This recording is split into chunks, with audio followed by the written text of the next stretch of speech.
got quite interested in the question that ultimately led him and Crick to discover the nature of DNA. Crick was trained as a physicist. Max Delbruck, who was another major biologist, trained as a physicist. There's a long history of physics involved in understanding the key questions of life. Now, if we can go to the next slide.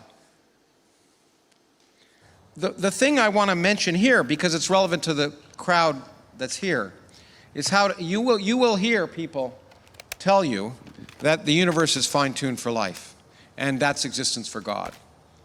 Okay? And it is remarkable to me that people will still say that. Well, a lot of things are remarkable to me that people still say. But, because we already have the example from Darwin of exactly why that statement is wrong. And so let me just give you, go to the next slide. This is a brief history of time. And I don't have time to do it adequately, to describe it adequately. Time goes in this direction. The galaxies are here, the Big Bang's here. There's a period early on called inflation where our universe blew up by an immense factor in a very short time. And as I say, I had a bunch of slides to show about this. I certainly talk about it in the book. And that turns out to be give us a natural explanation of why the universe looks the way it does. But there's another consequence. It also tells us that actually the part of space that's our universe is really a small part of all of space. Most of space is still expanding so fast, much faster than you can imagine. What happens in an inflationary universe is space starts to expand and it never stops expanding. Small droplets, like raindrops, decouple from that expansion, so-called pocket universes, and in them, and there's a Big Bang. At least in our universe, there's a Big Bang. Our universe, you can think of time beginning when it decoupled in some sense from inflation. And the amazing thing that says, though, that space is much, much bigger. And I had a great quote from, of course, none other than Hitchhiker's Guide to the Galaxy, but it's a wonderful, space is so big that you probably remember the quote from Douglas Adams, like it makes a trip to the chemist seem like nothing, or something like that. But it's even worse. At the time he wrote that, he had no idea that space is actually much bigger than just the space we see. And if that's true, then it could be there are other regions of that space which are only now decoupling from inflation, and in which a Big Bang is occurring there. But it also turns out that just like when you have raindrops and you look at the raindrops that freeze and become snowflakes, and you look at the snowflakes in a microscope, all the snowflakes are different. They're beautiful, but they all look different.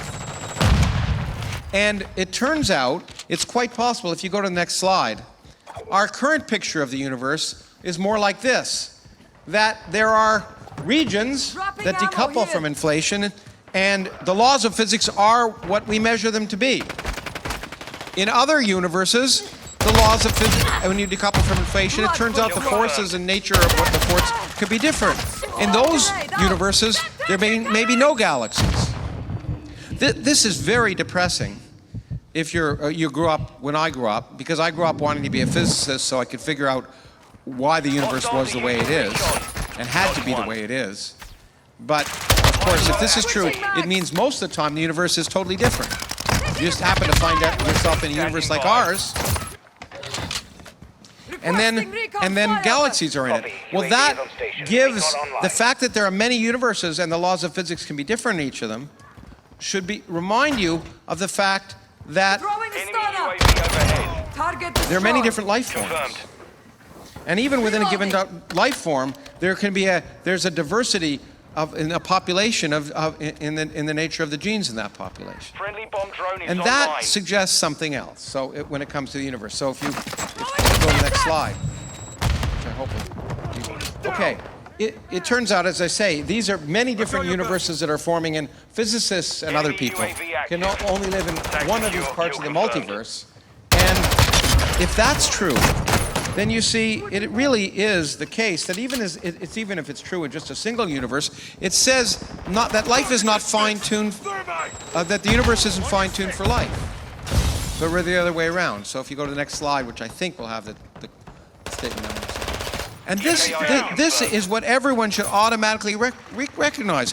people once thought the Earth was created for life, right? But we now know that the diversity of the life we see on the Earth is not because the Earth was specially created for it, but only those life forms that can survive in a given environment are around. The beauty of nature that Richard has described so beautifully in so many of his books, the apparent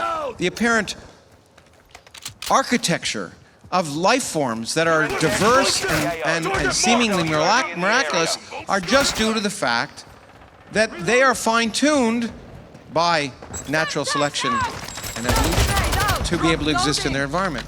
Notch 1. We live in our universe because we can live in it. There's nothing profound or sacred in that notion.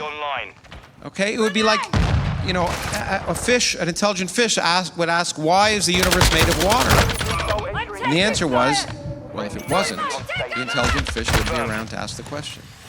And when we realize that now there can be many universes with different laws of physics in them, then it becomes even a more interesting question. This is still true in our universe. We evolved on Earth because the Earth happened to be in a relatively quiescent part of our galaxy, and many things happened so we could be here. But we don't know we don't know if we're alone in the universe, and we don't know what kinds of life can form. In a multiverse, it's even more remarkable. Because in a multiverse where there are different laws of physics, you might find yourself with completely different life forms, asking exactly why that universe was so finely tuned for life in that universe. And this was brought home for me, if you go to the next slide. In one of Rich and I talked about this recently in a dialogue we did.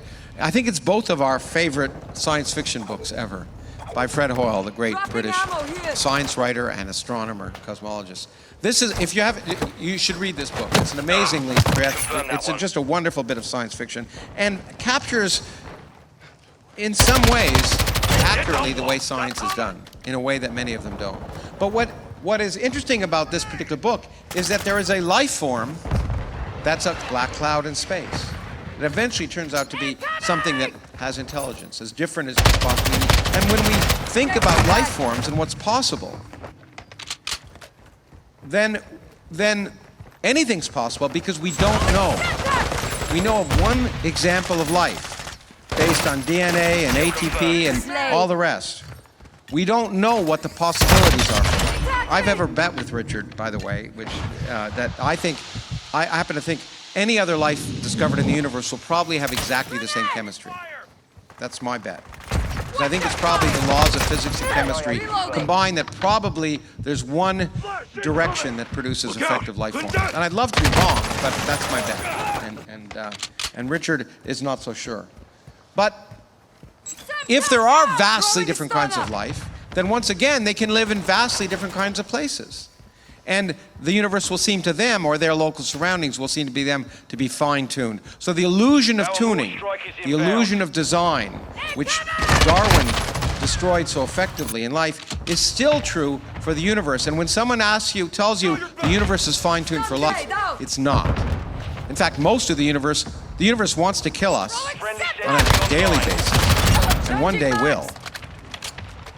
And most of the universe is pretty inhospitable. In fact, so there's no sense in which the universe is fine-tuned for life, and that argument that is exploited all the time now in a new book by another design person just came out about that. Okay, the last thing I want to talk about, I have no idea how, yeah, I'm going to try, can you go, sorry, I'm looking at this because I want you to go, yeah. Okay, next. Is the last part of the book, which is the most difficult part of the book for me, but the most, in some sense, the most remarkable. I move from time to space to matter to life to consciousness. Because consciousness is difficult. I've said on stage numerous times, and people think I'm joking, that I do physics because it's easy. But it is. Compared to consciousness, physics is just easy. Because we can do a lot of physics, but we can't even define consciousness. It's really hard to define, and you can go, I don't know if I have a quote from it, so click. Yeah, this was a great quote from Erwin Schrödinger. I think it's a really important quote. Consciousness is a singular of which the plural is unknown. Because we don't know We know most of us are conscious. Most of us. Dropped him. And we are sure we have some consciousness. But what does it mean? And are other things conscious? Well, I just was on an event actually that was in England, but I was remote, that me and Noam Chomsky were together, and he was talking about it. And we both agree that we think our dogs are conscious. And not everyone thinks that. Dad doesn't think that. He's wrong. But we don't know. And the problem is we can't ask our dog. We can do it by observing behavior. If you click the next slide. Behavior is really... Clicking until you get to it. Okay. Keep going. So protozoa can swim away... Okay, stop there. Protozoa can swim away from harmful environments. And even bacteria give some behavioral evidence of learning and memory. But they don't have neurons. So you can't infer consciousness from behavior. And one of my favorite quotes, click once more time, is from Bertrand Russell. If you just click, because, yeah, okay. From the protozoa to man, there is nowhere a very wide gap, either in structure or behavior. And it's true, in structure, they're very similar, right? We share genes with most species at an incredibly high level. But even in terms of behavior, the kind of things we infer mean that people are conscious.